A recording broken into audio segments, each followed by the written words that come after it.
So if somebody doesn't know you and a guy your age at that time when you met your wife comes up to you and says, hey, I'm falling in love with a girl who's got 2 kids from previous marriage, but I love her. She treats me like no one else has in my life before. What advice would you give him? Well, it was more complex than that. She had 3 children. She had a previous marriage, and then she had children from her high school sweetheart. This was a massive failure of parenting on her parents' fault. It was a very complex web there. But her mother suffered from severe mental illness and was a militant feminist. And militant feminist. What a combination. I want to do a podcast with her. She's brought a pedophile into the home. Oh God. And it was a real mess for her. So anyway, her dad fought, got custody, thank God. But she had a rough background for sure. Okay, so what would you say to that guy? What would you say to a guy the age of the same age when he met your wife? Hey, I'm meeting somebody, complicated background. More I'm learning about her. It's a lot of, issues and drama. Yeah. Because I'll tell you, I dated a girl. I'm with her for 3 years. Love her. I won't even give stories, but her upbringing was completely messed up. And I go and talk to my pastor about it. And my pastor's advice was, whatever you don't like now, it's just going to get worse. Yeah. And it's going to get more. And so I stepped away from the relationship. And I went a complete different route, and no father figure in the picture. It was a opposite. For yours, her father came in and saved, which is actually good. She felt protected. I don't know if I've heard of militant feminist. I'd love to meet her. Sincerely, I'd love to meet her. But no, you wouldn't. Yeah, what I'm saying is, I would love to see how much of a whack job or how entertaining and why she believes in what she believes in. But what advice would you give to a guy today who's like you in your sphere? He kind of looks up to you. He's like, man, I'm 30. Here's where I'm 26. What advice would you give to him? Same exact situation meets the same exact girl that you. Well, there's 2 things. The first is I don't generally do the advice thing, and here's why. Without really intricately understanding a person's situation inside and out, you generally, this has just been my experience, you can actually give them advice which is very damaging to them if you don't actually know them inside and out. But to engage with the question itself, I would say, look, there's a lot of complicated factors, and you need to really assess all those factors because most of these types of relationships do not work out, and that's a fact. Mine was an outlier. It did, right? But there was a lot of pain, a lot of agony that went into that. There was a lot of rewards too, but there was a lot of pain and agony, and she would tell him the exact same thing. The truth is that for most people, relationships like this, they don't work well. They just don't. That doesn't mean, though, that they can't, or that if you're in love with somebody, you shouldn't pursue that. It just means that you should be aware of what the risks are and assess them accordingly before, so that you don't, for instance, let me give you an example of this. There's going to be all sorts of baggage that come with dating a single mom or marrying a single mom that's not going to be there if you don't marry a woman who already has children. There's no ifs, ands, or buts about that. However, there could also be all sorts of perks that come with that. For instance, women like this, they tend to think outside of themselves. Not everything is about them. They're not quite so narcissistic because they have other people that they have to take care of. They've graduated that. Yeah, they've moved past that. So there's maybe a level of maturity there that can offset that for some men. But that's not all of them either. Some of them are still very much suffer from female narcissism and, are basically total bitches. So I think you got to assess it case by case. But generally speaking, those types of relationships, they don't work out that well for most people. Do you have a son? I did. He died in an accident. When he was 10, he died in a car accident. You got to be kidding me. No. I am so sorry to hear that. I did not know that. Yeah, it's no harm, no foul. He didn't know, you know what I mean? But yeah, when he was, so I had him since he was basically 2. This was Rachel's youngest son. So, yeah. So I had him since he was 2. When he was 10, he went over to watch a movie at a friend's house. His friend was the same age. They went to school together. While they were both over watching the movie, the older brother stole a car, his parents' car, put him inside of it, took it out on the road, and basically hightailed it into a tree and crushed him to death.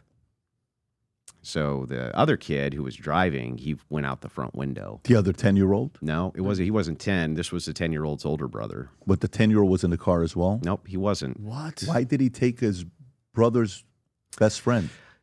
What the police said. It's a little weird. Yeah, this is what this kind of the speculation was you know how younger kids look up to older kids? You know what I mean? That basically he wanted to impress the 14-year-old by, yeah, you know, yeah, I'll go with you. Or the 10-year-old wanted to impress the 14-year-old. Yeah, I'll go with you. Did the older kid, the one that flew out the window, pass away as well? No. Oh, wow. He made it? He made it. Yeah, thank God he made it. He had a broken arm. He went out the windshield. He had a broken arm. Good kid. I'm not sure that I would say that. He ended up being something of a delinquent. I don't know what his story is now because you're talking about almost I think 10 years ago now. Yeah.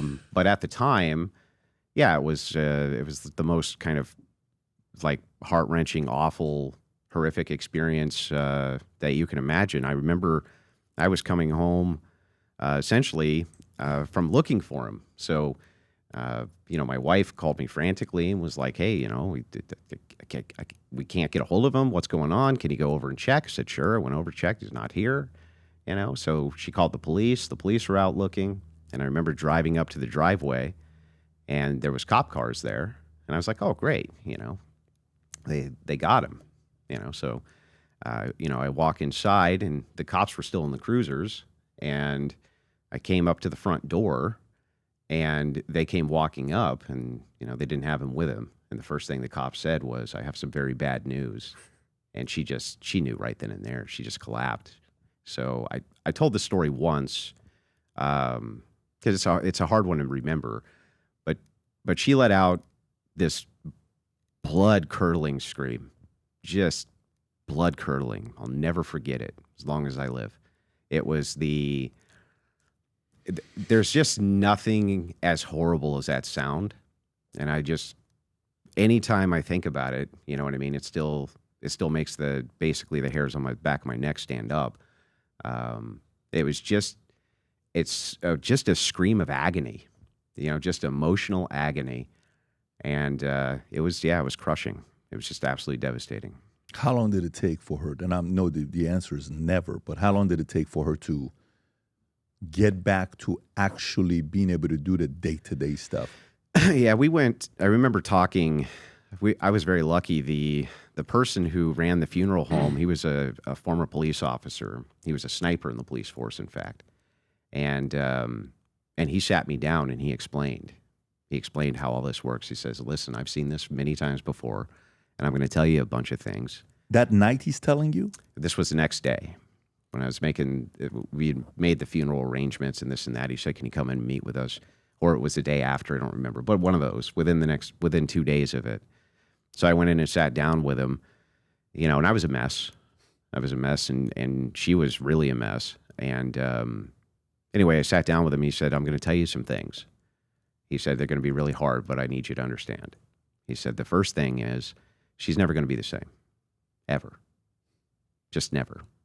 She'll find a new normal, and the person that you love is still in there, but it's never going to be the same for her. Life's never going to be the same for her. Food's not going to quite taste the same again. The air she breathes isn't going to be as fresh as it ever could be, right? That's just what the new normal is going to be. And he said, your job is to take care of all of this so that she doesn't have to. That's your job. So do your job. And I said, okay. That's it. That's it. Wow. Yeah, you witness these things and you see somebody going through it, and it is a very, very difficult thing to go through. And I'm assuming that guy who had that conversation was a cop sniper, you said. Yeah. He used, interestingly enough, I was talking to one of your security team members outside. I'm a bit of a gun nut myself. And, we kind of, second I was talking to this director, he was kind of telling me a little bit about his backstory, and I think it was just kind of put me at ease. You know, they were using M1 carbines when he was in the force as snipers. M1 carbines. That's what the police. School. Yeah, that's what the police officers were issuing at the time. Open sight. They had no scopes, no nothing. And he had a couple of barricaded suspect situations where he had to take the perp out with an M1 carbine, and I was just like, that kind of blew me away. But yeah, so kind of old school. This guy's law enforcement experience was. But as far as a funeral home director went, I mean, he just laid me down and he just laid it all out and said, this is what you need to do. I mean, he laid out everything. He said, there's going to be people who are going to come and they're going to pay their respects and you're not even going to know them. They're just going to read about this in the paper and it's going to upset them. He said, maybe they'll drop $5 or maybe they'll drop some flowers. He said, you're going to write every one of those people a thank you letter. Wow. He said, write every single one of them a thank you letter and tell them thank you. He said, it doesn't matter if you know them, you don't know them. No, he just walked me through everything. So in retrospect, I think I was very fortunate in many ways. Yeah. I mean, in the military, the job where he has to go visit the spouse. Oh God! And tell him, hey, let me tell you, so-and-so's gone. Oh, that's man. the job. Can you imagine that's your job and that's all you do all day? Oh. And hey, your husband's not coming home. I'm sorry to tell you, your son is no longer with us. Well, like in Saving Private Ryan, they wouldn't have to go tell how many people over and over and over. My name is Andrew Wilson, host of The Crucible. As you guys know, I'm a political analyst and a political satirist. If you want to talk directly with me, as many of my audience have requested that they be able to do, I've been able to carve out a system on this platform, Connect, in order to do that with you.